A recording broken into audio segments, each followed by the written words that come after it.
Hello student, आइए हम पढ़ते हैं क्लास 9th का कृतिका पूरक पुस्तक। जो कृतिका है उसका लेसन 1 चैप्टर का नाम है इस जल प्रलय में। इसके लेखक हैं फणीश्वरनाथ रेणु। पहले हम फणीश्वरनाथ रेणु की जीवनी के बारे में जान लेते हैं। फणीश्वरनाथ रेणु का जन्म 1921 में औराही हिंगना पूर्णिया जिला बिहार में हुआ था। उनकी शिक्षा भारत और नेपाल में हुई। काशी विश्वविद्यालय से इंटरमीडिएट करने के दौरान 1942 में वे स्वतंत्रता संग्राम में संलग्न हो गए। रेणु ने वर्ष 1950 में नेपाली क्रांतिकारी आंदोलन में भी हिस्सा लिया। फणीश्वरनाथ रेणु की प्रमुख कृतियां मैला आंचल, परित, परिकथा, कितने चौराहे आदि अनेक लेखनी संग्रहित मिलती हैं।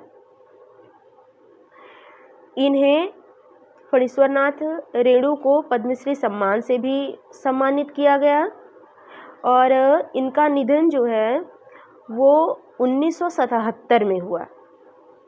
इनका जन्म 1921 में औराही हिंगना पूर्णिया जिला बिहार में हुआ था। इनकी शिक्षा भारत और नेपाल में हुई थी।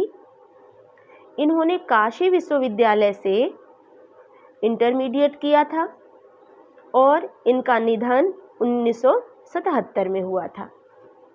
आइए अब हम अपने पाठ को देख लेते हैं, पाठ के सारांश को समझ लेते हैं।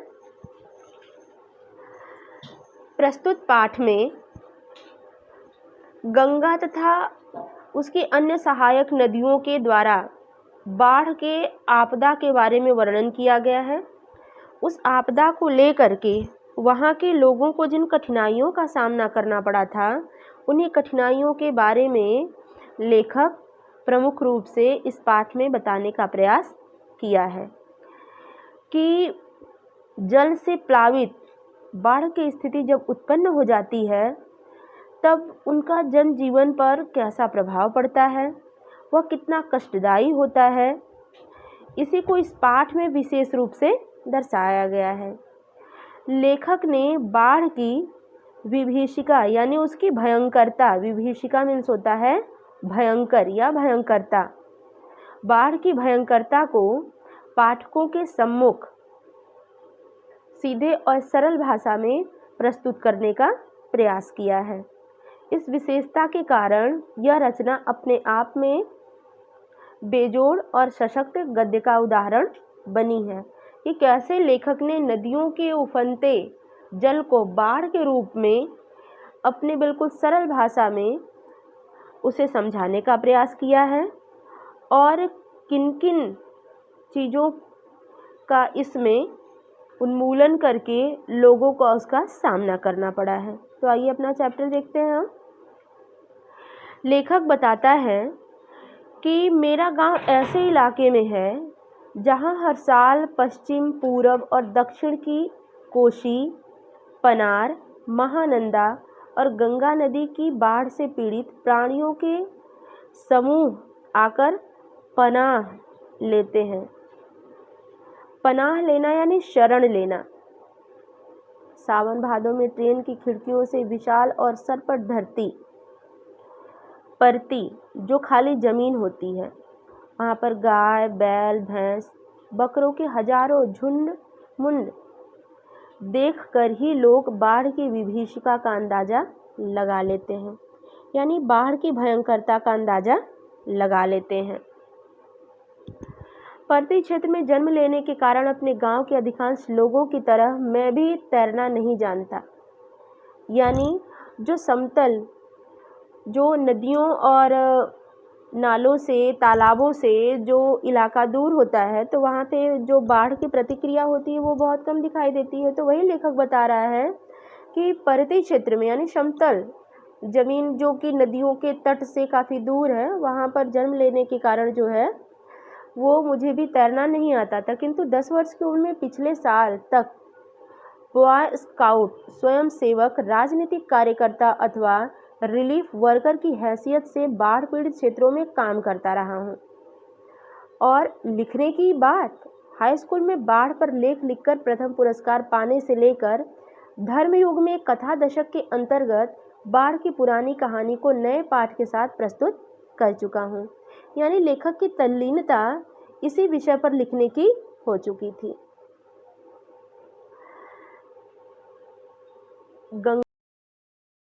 जय गंगा 1947 में, डायन कोशी 1948 में, हड्डियों का पुल 1948 आदि छुटपुट रिपोर्टाज के अलावा, यानी लेखक अपनी रचनाओं के बारे में बता रहे हैं कि उन्होंने जय गंगा लिखी थी जो कि 1947 में लिखी थी। डायन कोशी यानी बाढ़ की विभीषिका को देखते हुए उन्होंने उस नदी को डायन नाम दे दिया था। और वो कहानी, वो रिपोर्टाज उनकी जो थी वो 1948 में आई, और हड्डियों का पुल जो उन्होंने लिखा था वो आया 1948 में। ये छुटपुट यानी छोटी छोटी रचनाओं के अलावा लेखक ने ऐसे कई उपन्यास बाढ़ के विनाश लीलाओं को चित्रित करते हुए लिखा था, किंतु गांव में रहते हुए बाढ़ से घिरने, बहने, धंसने और भोगने का अनुभव कभी नहीं हुआ। यानी कि लेखक बता रहे हैं कि मैंने बाढ़ के बारे में लिखा जरूर, लेकिन उस त्रासदी को नज़दीक से कभी मैंने अनुभव नहीं किया। वह तो पटना शहर में सन 1967 में ही हुआ, जब 18 घंटे की अविराम वृष्टि के कारण पुनपुन का पानी राजेंद्र नगर, कंकड़ बाग तथा अन्य निचले हिस्सों में घुस गया। अब लेखक बता रहा है कि जब उन्होंने इस बाढ़ की भयंकरता को नज़दीक से देखा, जो कि लगातार 18 घंटे की बारिश के बाद पुनपुन नदी में ज़्यादा पानी भर जाने की वजह से राजेंद्र नगर और कंकड़ बाग और जो निचले क्षेत्र थे अन्य इलाकों में पानी भर गया, जो कि 1967 में हुआ था। अर्थात बाढ़ को मैंने भोगा। अब लेखक बता रहा है कि बाढ़ को मैंने नज़दीक से देखा, उससे क्या त्रासदी होती है उसका भी अनुभव मैंने किया। शहरी आदमी की हैसियत से इसलिए इस बार जब बाढ़ का पानी प्रवेश करने लगा, पटना का पश्चिमी इलाका छाती भर पानी में डूब गया, तो हम घर में ईंधन, आलू, मोमबत्ती, दिया सलाई, सिगरेट, पीने का पानी और कंपोज की गोलियां जमा कर बैठ गए और प्रतीक्षा करने लगे।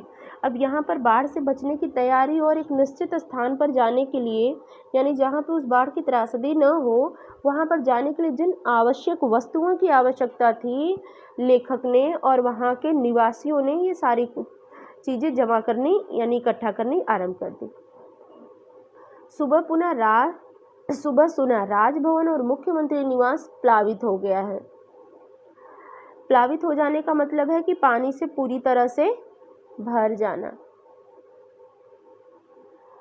जहां पर बाढ़ का पानी चढ़ चुका हो। दोपहर में सूचना मिली, गोलघर जल से घिर गया है।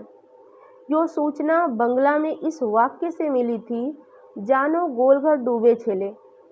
ये वाक्य जो है वो बंगला भाषा में लिखा हुआ है। इसका मतलब है कि गोलघर जल से भर गया है। और 5 बजे जब कॉफ़ी हाउस जाने के लिए तथा शहर का हाल मालूम करने निचला तो रिक्शे वाले ने हंसकर कहा, अब कहाँ जाइएगा, कॉफ़ी हाउस में तो अबले पानी आ गया होगा। अबले यानी अब तक पानी आ गया होगा। चलो पानी कैसे घुस गया है वही देखना है। लेखक के मन में यह विचार आया। कहकर हम रिक्शा पर बैठ गए। साथ में ही नई कविता के एक विशेषज्ञ व्याख्यात आचार्य कवि मित्र मिले थे, जो मेरी अनवरत, अनर्गल, अनगढ़ गद्य में स्वगोक्ति से कभी बोर नहीं होते थे। अब लेखक कह रहे हैं कि जो मेरी लेखनी थी वो अनवरत यानी निरंतर लगातार चलने वाली, अनगल यानी बेतुकी, विचारहीन, मनमाने तरीके से अपने आप में जो कुछ बोलते थे, सुनते थे, गुढ़ते थे, उससे वो आचार्य लेखक कभी बोर नहीं होते थे, ऐसा लेखक बता रहे हैं।